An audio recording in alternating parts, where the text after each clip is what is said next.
අයිබුවන් අද අපි කතා කරන්නන්නේ හාල් ගැන. තම්නෙල් එක බලලා මේ විඩියක බලන්න ඔයා ගහපු පතටගෙන දුක්ක නොවන මේ වීඩියක ඔයාට.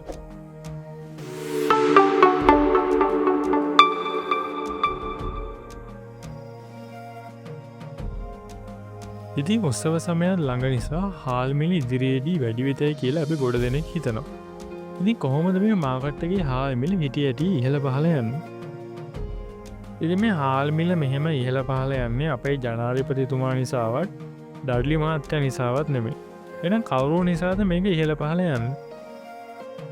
ඉස්සර වෙලා අපි බලමු අපේ ගොවි මහත්තයට මේ වී ප්‍රශ්න බලපාන්නේ කොහොමද කියලා.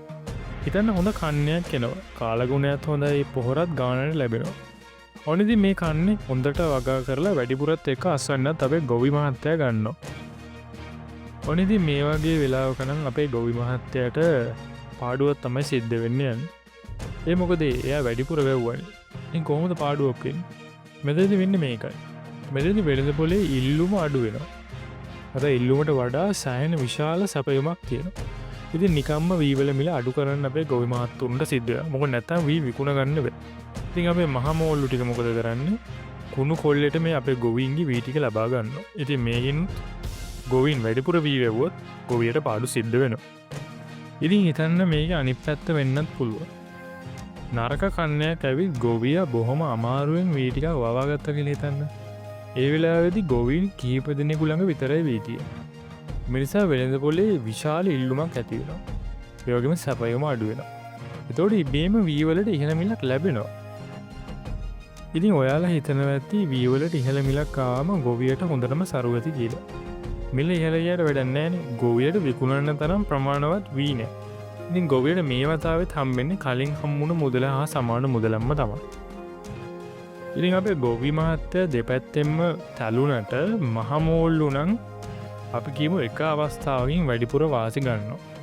වැඩිපුර වී සැපවමත් තියනය වෙලාවදි අඩුමිලට වී අරන් ඒවා ගබඩා කරගෙන හිටියොට්නම් මෝල් හිමියන්ට වාසිතාගත වෙනවා. හැබැයි අපි අමතක් කරන්න හොඳ නෑ ගබඩා කරනයත් විශාල පිරිවැයක් ගෙන දෙන කටයුත්ත. දි අවස්ථාවෙන් ප්‍රයෝජනය ගන්න වීමෝල් හිමියන් ගොවින්ගෙන් කුණුකොල්ලට මෙයදික සහල් වැඩිමිනට කොල අසීමිත ලාබ ලබන. ඉති මේක නවත්තන්න පුළුවන් වෙන්න තරඟකාරී වෙළඳ පොලකට විතර. එහම නැතු මොන නායකය පත්තුටත් මේ මාෆියාව මේ විදියටම යනවා. එදිමි මාෆියාවට වග කියන්න ඕනේ මහමෝල් හිමියන්වත් අපේ ජනාධිපතිතුමාවත් නෙම. මේ මාෆියාව නැති කරන්න මංගර කලින් කිව්ව වගේ වෙළඳ පොළ තරඟකාරීත්වය ඇති කරන්න. ඉන් තරඟකාරීත්වය ඇති කරන්න පුළුවන් විවසායකයන්ට විතර. දී අලුත් විවසායක බිහි නොවනතා මෙම හාල් මාෆියාව මේ විදියටම කරගෙන යනවා.